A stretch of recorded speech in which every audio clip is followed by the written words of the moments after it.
Olá, pessoas da minha internet! Tudo bem com vocês? Hoje eu vim aqui comentar um pouquinho sobre a franquia Brinquedo Assassino, que eu particularmente adoro. Tem muitas pessoas por aí que dizem que é super tosco e blá blá blá, mas uma coisa a gente não pode negar, já virou um grande clássico do cinema. E agora, como vocês já sabem, né, tem aí o filme novo, que lançou agora faz pouco tempo, então eu vou comentar sobre este filme também, porém eu não vou dar spoilers sobre ele, e se você veio aqui apenas para saber a minha opinião sobre este filme novo, né, o Chuck de 2019, Brinquedo Assassino, então passa o vídeo um pouquinho aí pra frente, eu vou deixar aqui exatamente o minuto onde eu começo a falar dele, porém sobre os filmes antigos é meio que inevitável falar sobre eles, sem comentar ali a fundo o que acontece no enredo, né? Bom, já adianto que obviamente o vídeo vai ficar um pouquinho longo, afinal de contas a gente vai falar aqui sobre 8 filmes, e este vídeo está sendo feito a pedido do Matheus, um inscrito e seguidor lá do Instagram também, que me incomodou muito para eu fazer esse vídeo, né, Matheus? Mas agora está aqui, chegou a sua vez de brilhar. Inclusive, eu ia fazer esse vídeo em partes, né, para me aprofundar um pouco mais nos filmes, mas o Matheus me deu essa sugestão de falar sobre todos os filmes de uma vez só, então, até por esse motivo, eu não vou entrar em muitos detalhes sobre cada filme, mas eu vou comentar um pouquinho sobre a sinopse e vou falar sobre o que eu mais gosto e o que eu acho mais tosco em cada um deles. Ok? Então é isso, se você gostar do vídeo, não esqueça de clicar aí no gostei, né, de deixar o seu joinha. Aproveita também para deixar um comentário aqui dizendo qual desses filmes você mais gosta, ou se é que você gosta dessa franquia Brinquedo Assassino, né? E vamos lá! Bom, então vamos começar do começo, obviamente, né? Então vamos falar aqui do primeiro filme, que foi lançado em 1988 e foi intitulado apenas como Brinquedo Assassino. E nesse filme a gente tem o Charles Lee Ray, que é um assassino de fato, que antes de morrer ele passa a alma dele através de um ritual voodoo lá para o corpo do boneco, que mais tarde esse boneco cai nas mãos de um menino que se chama Andy, né, o Andy Barclay, e aí o Chuck acaba se revelando para ele, e devido a isso, para ele não passar o resto da vida no corpo de um boneco, ele é obrigado a passar a alma dele para o corpo deste menino para quem ele se revelou. Depois disso, então, além de algumas vítimas que o Chuck faz, ele tenta o tempo todo fazer o ritual para passar a alma dele para o corpo do menino, só que sem muito sucesso. E essa história vai se repetir no segundo filme também, que aliás o primeiro e o segundo filme tem o roteiro bem parecido. O que vai mudar ali é alguns personagens e também, é claro, o lugar onde a história se desenrola. No primeiro filme, tudo acontece basicamente na casa do Andy. Inclusive, a primeira vítima, digamos assim, que o Chuck faz, né, é uma moça que tá cuidando do Andy. E aí o Chuck joga um brinquedo lá na cabeça da mulher, a mulher cai pela janela e morre. O que já é uma coisa bem tosca, né? Primeiramente porque um brinquedo não teria força suficiente para jogar um negócio na cara de alguém. E segundamente que esse negócio que ele joga na cara da mulher é um martelinho de brinquedo. Então, que fabricante de brinquedos iria colocar um martelo, né, junto ali com um boneco? Ok, seria um martelo de brinquedo, mas aparentemente aquele martelo não era de brinquedo, tão brinquedo assim, né? Porque ele é arremessado na cara da mulher, que chega a cravar ali, que a mulher chega a cair, como falei, né? O que vai diferenciar um filme do outro é que no segundo filme o Andy já não mora mais com a mãe dele devido aos acontecimentos no primeiro filme. Então ele tá lá numa casa de adoção, é adotada por um casal bem chato, por sinal, né? E o resto vocês já sabem, né? Tá lá o Chuck tentando roubar a alma dele o tempo todo. Uma coisa que eu gosto nesses primeiros filmes, tanto no primeiro e no segundo, são os personagens que eu acho bem construídos e as interpretações também. Eu acho que o menino que interpreta o Andy ali, ele atua muito bem e tem cenas que também são muito convincentes, que a gente fica realmente com dó dele, né, querendo ajudar ele, até porque ele sempre vai atrás de alguém pra contar que o boneco tá atrás dele, etc, e ninguém acredita no coitado. E no segundo filme, a gente também tem uma personagem super legal, que é a Kyle, que ela é uma espécie de irmã adotiva do Andy, e inclusive ela vai ajudar o Andy a matar, digamos assim, o Chuck. Porque pra quem não sabe, em praticamente todos os filmes, o Chuck sempre vai morrer no final, só que no filme seguinte, ele sempre vai dar um jeito de reviver. E no terceiro filme não é diferente, então depois ali da morte dele no segundo filme, no terceiro ele volta a viver, só que no terceiro filme o alvo dele não é mais o Andy, porque ele revive num novo corpo, digamos assim, e aí ele encontra uma nova vítima pra brincar de esconder a alma, que é um menino super chato também, por sinal, que se chama Tyler. Então ele vai tentar transferir a alma dele pro corpo do Tyler, mas o Andy, que já conhece o Chuck, vai tentar impedir. E esse terceiro filme, inclusive, ele se passa numa escola militar. O Andy já não é mais aquele menininho dos primeiros filmes, inclusive até interpretado por um outro ator. E muitas pessoas dizem que esse é um dos piores filmes da franquia, o que eu particularmente também não concordo. Inclusive gosto bastante, até porque esse filme marcou muito a minha infância, porque ele passava muito lá no cinema em casa do SBT no final dos anos 90. Então talvez por isso até eu goste bastante dele. Bom, e daí lá em 1998 chegou um novo filme para dar uma nova cara, digamos assim, para essa franquia, né? Que seria o filme da Noiva de Chuck. Esse filme, ele vai dar o pontapé inicial, digamos assim, para decadência da franquia, né? Porém, os últimos filmes, que são os filmes que todo mundo acha que é muito ruim, que todo mundo odeia, na minha opinião até não são tão ruins assim, mas eu já vou falar deles daqui a pouquinho. Primeiro, vamos falar aqui da Noiva de Chuck, né? Que, como vocês já sabem, nesse filme tem a personagem da Tiffany, que é realmente a noiva dele, e nesse filme eles já não precisam mais encontrar alguém, contar o segredo, para só então depois tentar fazer o ritual. Nesse filme já tem toda uma trama diferente, aonde para fazer o ritual ali para trocar de corpo, né, eles precisam de um amuleto. E esse amuleto tá enterrado junto com o corpo do Charles Lee Ray. Então eles precisam viajar para outra cidade para fazer esse ritual com o amuleto, e para isso eles usam um casal que seria o cobaia deles, né, que além de ser o motorista deles, que vai levar eles para outra cidade, chegando lá, o intuito seria de transferir a alma deles para o corpo desse casal. Só que, obviamente, dá tudo errado e mais uma vez eles morrem no final desse filme. E tem muita cena assim super tosca nesse filme, né? São cenas que a gente até dá risada e tal, mas humanamente impossíveis, né? Como tudo nessa franquia, até porque um boneco que mata gente já não é uma coisa que a gente vê com muita frequência por aí, né? Mas tudo bem. E inclusive neste filme tem algumas referências também a outros filmes, né? Como por exemplo ali no começo, a gente vai ter uma cena de um policial entrando numa sala de evidências para pegar os restos mortais do Chuck, que depois a Tiffany costuraria, né? E faria ali o ritual para ele reviver, etc. E nessa sala tem vários restos, digamos assim, de personagens bem famosos, né? Como por exemplo Jason, Freddy Krueger, entre outros. E nesse filme, a noiva do Chuck, de início, é uma pessoa mesmo, não é uma boneca, né? E depois que ela revive o Chuck, ele acaba matando ela e aí sim, a alma dela é mandada para uma boneca também. Só que antes disso, tem mais uma referência ali a um outro filme, né? Que seria A Noiva de Frankenstein. Porque o modo como a Tiffany morre já faz uma referência à Noiva de Frankenstein, porque ela leva um choque. E para completar, no momento em que ela morre, que ela tá numa banheira, ela tá assistindo esse filme na TV. Uma outra coisa também nesse filme da Noiva de Chuck é que tem uma cena que quando o casal tá transportando os bonecos para outra cidade, eles não sabem que os bonecos são possuídos, né, e que estão matando uma galera no meio do caminho.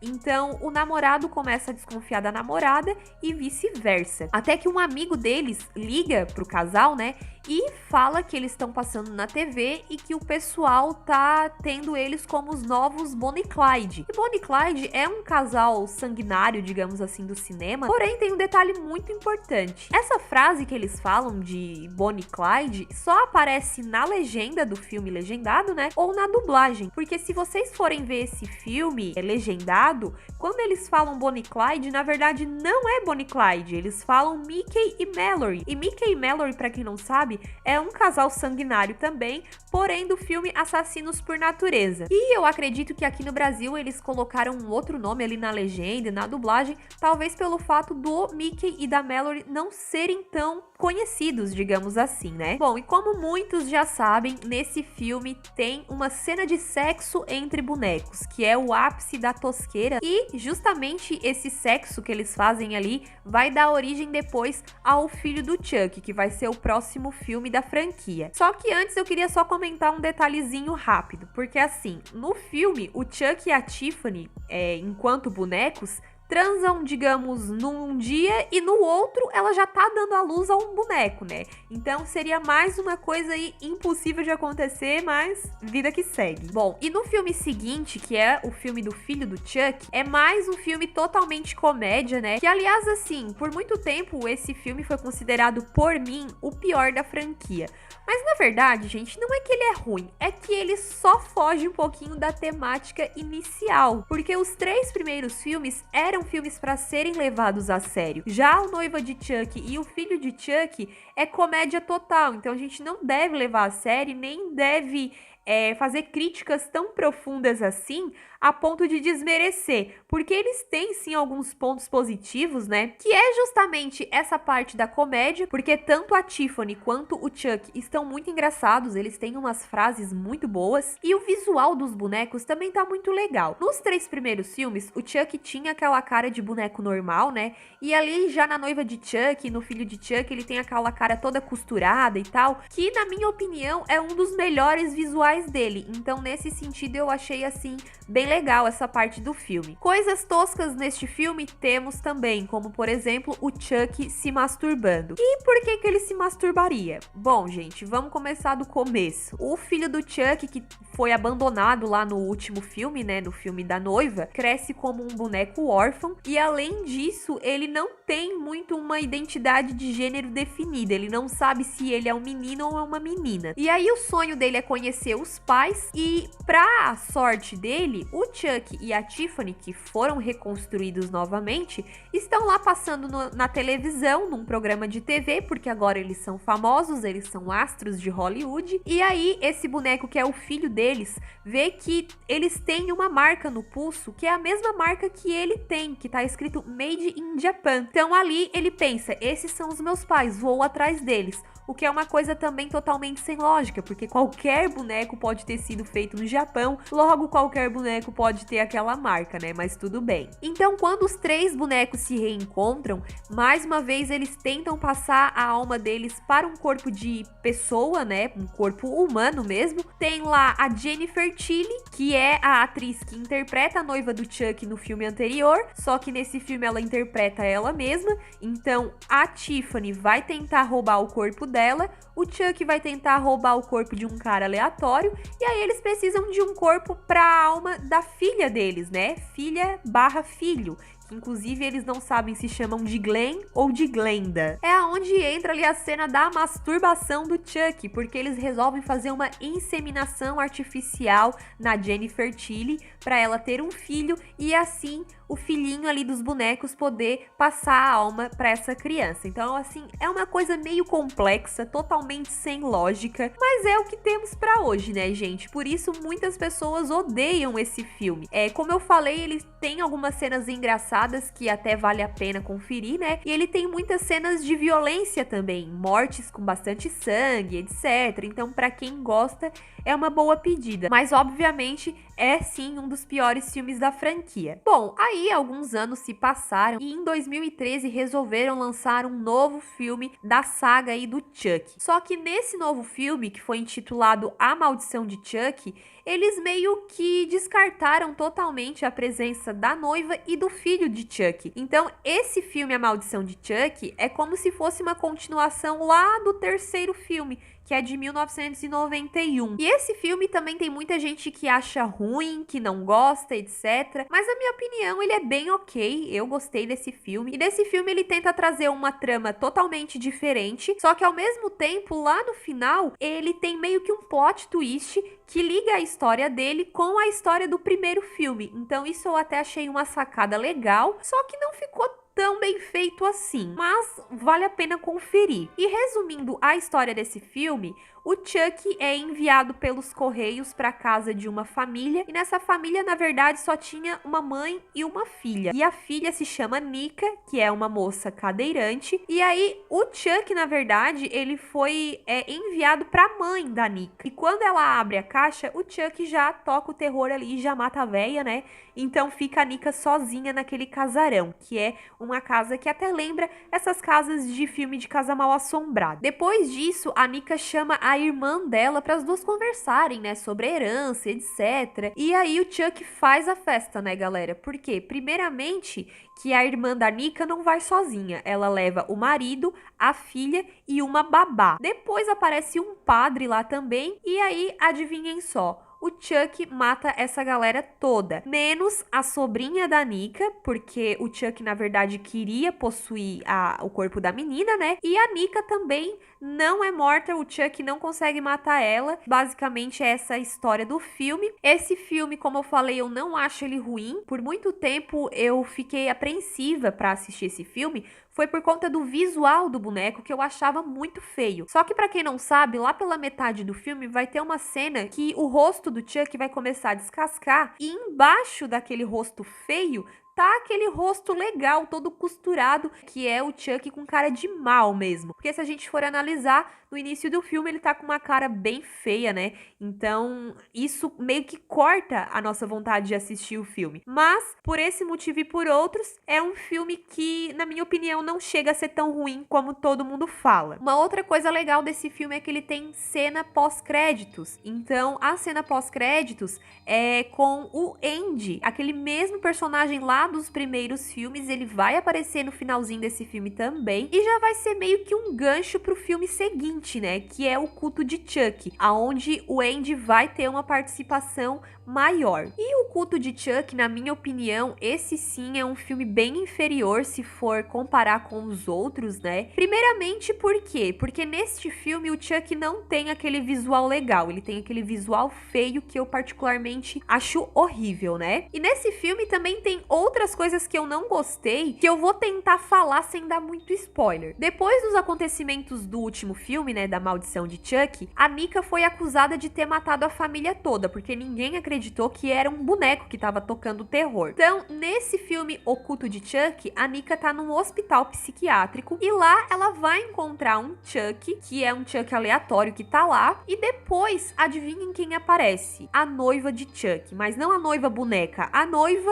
mesmo, a atriz lá que interpretava a noiva, né? E ela está lá novamente para levar mais um boneco Chuck lá para aquele hospital psiquiátrico, né? Então, logo de cara a gente vê que tem 2 bonecos. E fora esses 2 bonecos que a gente já vê ali de início, tem mais um terceiro que não chega a ser um boneco inteiro, né? Que é só a cabeça do Chuck, que é uma cabeça que fica lá grudada num pedaço de madeira, que ela é constantemente torturada pelo personagem do Andy. Então o Andy tá nesse filme, como eu falei, e ele vai tentar se vingar do Chuck também, só que depois vai surgindo vários Chucks, e aí o Andy vai querer matar um desses Chucks, e conforme vai aparecendo esses outros bonecos, vai ficando uma confusão ali na nossa mente, mas no final do filme a gente descobre o porquê. Que, basicamente, se você não assistiu esse filme e não quer saber, pula um pouquinho aí o vídeo pra frente. Mas se você já assistiu, você já sabe o porquê que aparecem vários Chucks, né? Que, inclusive, assim, na minha opinião, é uma coisa bem tosca. Basicamente, o Chuck descobriu através da internet que ele pode passar a alma dele para vários corpos e não somente para um. Então, por isso tinha vários bonecos. E isso eu achei assim uma coisa bem tosca, né? Por isso eu não curti muito esse filme. Mas eu devo admitir que ele tem umas mortes bem violentas, então para quem gosta desse tipo de coisa, né, muito sangue e etc. Então, sim, para isso o filme funciona. Mas o roteiro eu não curti. Bom, e para compensar todas as tosqueiras desse filme, ele também tem uma cena pós-créditos, e essa cena é super legal, porque nessa cena vai aparecer a Kyle, que é a irmã adotiva do Andy lá do segundo filme. Então isso eu achei assim uma sacada bem legal, né? Mas pra mim este é um dos filmes mais fracos da franquia, juntamente com O Filho de Chuck. Bom, e agora, ano de 2019, surgiu aí um novo brinquedo assassino, né? Que muitos estão dizendo que é um remake, mas eu diria que tá mais pra reboot. Até porque neste filme não tem mais esse negócio de voodoo, de passar alma e etc. Nesse filme, o Chuck é um brinquedo eletrônico. Ele é produzido por uma empresa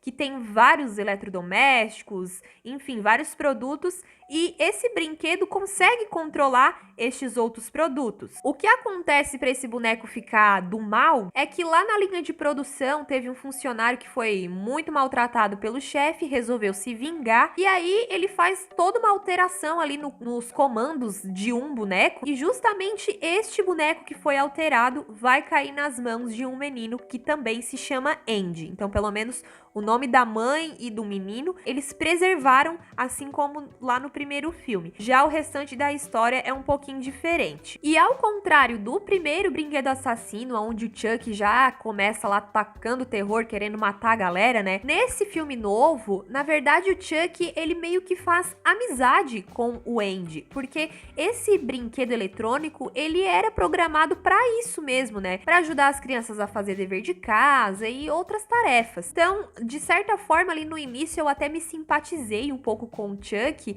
porque ele de fato, apesar de ser um boneco feio pra caramba, ele é um boneco legal. E eu, particularmente, gostei bastante ali da interação do brinquedo com o menino, né? Até porque este filme, no meu ponto de vista, ele não é bem um filme de terror ou de suspense. No início ali, dá a entender até que ele é meio que um drama. Porque esse menino, além de ele não ter tanta atenção da mãe dele, ele era meio isolado, ele não tinha muitos amigos. Então, quando o Chuck aparece na vida dele, ele realmente fica mais feliz, né? Ele tem um amigo ali para compartilhar as coisas e etc. Então isso é bem legal. Porém, o que a gente precisa saber é que esse boneco, como ele é uma inteligência artificial, digamos assim, ele vai captando emoções, e à medida que ele vê que tem alguém maltratando o Andy ou gritando com o Andy, enfim, tentando fazer mal pro menino, ele vai querer defender o menino. Só que como ele foi todo reprogramado, a ideia dele de defesa é uma ideia totalmente macabra, porque ele vai e mata essas pessoas que estão tentando fazer mal de alguma forma, né, pro Andy. Só que uma coisa que eu não gostei muito nesse filme é que os personagens são muito burros. Tanto a mãe do Andy, pelo fato até de ela não dar muita bola pro filho, etc. E o próprio menino Andy, porque lá no primeiro filme ele era uma criança. Só que nesse novo filme ele já é um adolescente, então já era pra ele ser um pouquinho mais inteligente, né? Então ele vendo que o boneco tava fazendo cagada, já era pra ele ter destroçado o boneco, jogado no lixo e vida que segue. Mas não, ele continua ali com o boneco, e aí o boneco vai e começa a matar mais pessoas, né? Então, o que eu achei sobre este filme? Particularmente, eu não achei ruim, mas óbvio, não deve ser comparado com o original. Bom, então só pra finalizar, eu vou deixar aqui o meu ranking de melhores e piores da franquia Brinquedo Assassino, né? Que na minha opinião, os 3 primeiros são os melhores, nessa mesma sequência mesmo, 1, 2 e 3. Depois, em quarto lugar, eu ficaria com A Maldição de Chuck. Em quinto lugar, eu acho que o melhorzinho é A Noiva de Chuck. E em sexto lugar, eu diria que pode ser O Culto de Chuck, porque O Filho de Chuck é muito comédia, então não dá pra levar a sério, então eu vou deixar ele por último. E esse filme novo pra mim é um caso à parte, tanto que quando lançar em DVD eu não sei nem se eu vou comprar, porque eu tenho sim todos os filmes do Brinquedo Assassino aqui na minha coleção, inclusive posso mostrar pra vocês se vocês quiserem num outro vídeo, mas esse novo filme pra mim ele é como se não fizesse parte dessa franquia, até porque ele é um reboot, né? Mas é isso, galera. Então, espero que vocês tenham gostado do vídeo. Deixe aqui nos comentários a opinião de vocês, quais são os que vocês mais gostam e os que mais detestam. E é isso aí. Bom, eu vou ficando por aqui. Tchau e até a próxima.